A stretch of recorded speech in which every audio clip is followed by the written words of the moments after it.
સમાચાર કચ્છથી મળી રહ્યા છે। કચ્છના ભુજમાં વિવિધ વિસ્તારોમાં પોલીસનું કોમ્બિંગ જોવા મળ્યું। તપાસ દરમિયાન ઘાતક હથિયારો અને નકલી સોનું મળી આવ્યું છે। નકલી સોનાના 12 બિસ્કિટ અને બિલ વિનાના 23 મોબાઈલ મળી આવ્યા છે। પશ્ચિમ કચ્છ પોલીસે મુદ્દામાલ જપ્ત કરી વધુ કાર્યવાહી શરૂ કરી છે। પોલીસે 2 શખ્સોની અટકાયત કરી છે।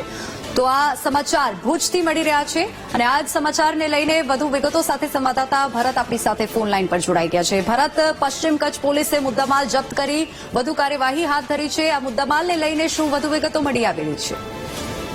એક તરફ જ્યારે ગુજરાતમાં ગૃહ રાજ્યમંત્રી હર્ષસંઘવીને ડીજીપી વિકાસ સહાયના આદેશ પર જે રીતે રાજ્ય પોલીસ દ્વારા વિવિધ વિસ્તારોમાં અસામાજિક તત્વોના લિસ્ટ તૈયાર કરવામાં આવી રહી છે, સરહદી પશ્ચિમ કચ્છ જિલ્લામાં પણ જે રીતે વિવિધ વિસ્તારોમાં કોમ્બિંગ હાથ ધરવામાં આવ્યું હતું અને વિવિધ જે અસામાજિક તત્વો છે તેમને ક્યાંક અને તપાસ હાથ ધરવામાં આવી હતી, પરંતુ ક્યાંક ને ક્યાંક જે રીતે સમગ્ર વિસ્તારની જો વાત કરી તો ભુજના વિવિધ વિસ્તારોમાં પશ્ચિમ કચ્છ પોલીસ દ્વારા સર્ચ ઓપરેશન હાથ ધરવામાં આવ્યું હતું। કોમ્બિંગ તપાસ કરવામાં આવી હતી, જે દરમિયાન 42 થી વધુ લોકોના રહેઠાણ પર તપાસ હાથ ધરવામાં આવી હતી, જે પૈકી નૂર મહમદ અજેરિયા અને મોહિત મકીજા નામના જે શખ્સો છે તેમને ત્યાંથી ઘાતક હથિયારો અને સોનાના 12 જેટલા નકલી બિસ્કિટ સહિતનો મુદ્દામાલ મળી આવ્યો હતો। તેને લઈને તે બંને વિરુદ્ધ હાલ એ ડિવિઝન પોલીસ સ્ટેશનમાં ગુનો નોંધીને તપાસ હાથ ધરવામાં આવી છે, પરંતુ ક્યાંક ને ક્યાંક પશ્ચિમ કચ્છ પોલીસની કાર્યવાહીથી લઈને અસામાજિક તત્વોમાં કપડાટ જોવા મળી રહ્યો છે।